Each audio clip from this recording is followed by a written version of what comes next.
Hey, Bobby Manning here. Welcome to the Garden Report. Celtics scored their best win of the season, among a number, for the second time in 3 games, completely halting an MVP candidate center, Nikola Jokic, on Friday. Now Joel Embiid on Tuesday. We talked about the Celtics win, their defensive dominance, and the offense starting to figure it out too in our other video, but there was a downside to this game. Marcus Smart looked severely injured in the second quarter, stepping on Joel Embiid's ankle, rolling his own. It was the right ankle, going down a heap of pain, and being unable to put any pressure on the right leg there.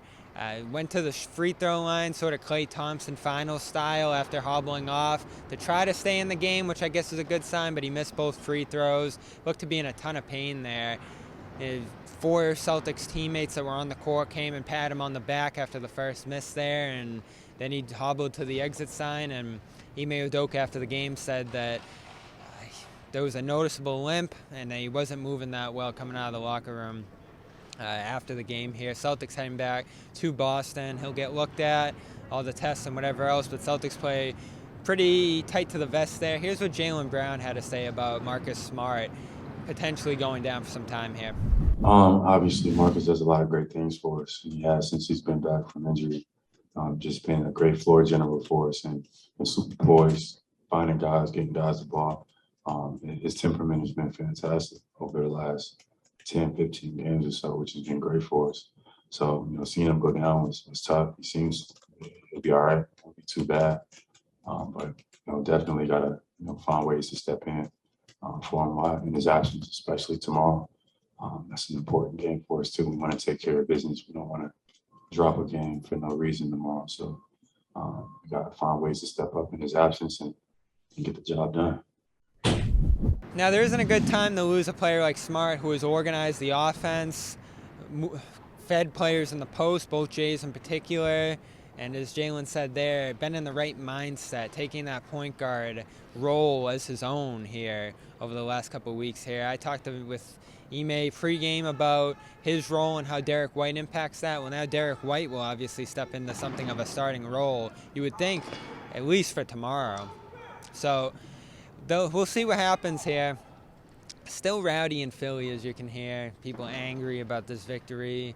And the Celtics, there is a time to suffer an injury like this. It is, as I said before, the All-Star break. They'll have a week off here. Sprained ankle, as the Celtics announced it. Anywhere from a week, 2 weeks. Obviously, we saw with Gordon Hayward's in the bubble, that was a pretty long-term injury with major damage that required some surgery to go in there. So, range of outcomes here for Smart, who has obviously become a cog to not only the point of attack defense here, but their organization on offense as a whole. So, can't understate the loss that they're about to take on here, but other guys were able to step up. Jason Tatum moving the ball around seamlessly at this point. I think for the first time in his career, you can say you feel good about Jason Tatum being the point of attack at point guard. The Celtics also able to get shots to go over that drop defense. That's been an area of concern for them in the past. No longer it appears for Tatum, who was dunking over Onyeka Okongwu on Sunday afternoon and shooting over Joel Embiid in this game here. Those 2 guys that have given him trouble earlier in 2022 were just incapable of slowing him here in this one. He looks like he's in full control there at the point guard spot, but Smart is the best passer on this roster. They'll miss that. Horford and others can replicate it a little bit, and of course, the White addition seems all the more timely there, but doesn't feel like White will step into that every possession point guard spot, at least for the moment here. Tatum, as well as Brown, can handle a little bit of that load. But just a tough time as the Celtics get on a roll here. 16 wins over the last 29 straight after beating the Sixers here, leading by as many as 50. Would have been a perfect night, but Smart goes down. We'll learn more about it, I'm sure, before the game tomorrow between the Celtics and the Pistons. We will be there, CLNS Media, Celtics All Access. I'm Bobby Manning. Final report from Philadelphia at Wells Fargo Arena. We will see you back in Boston.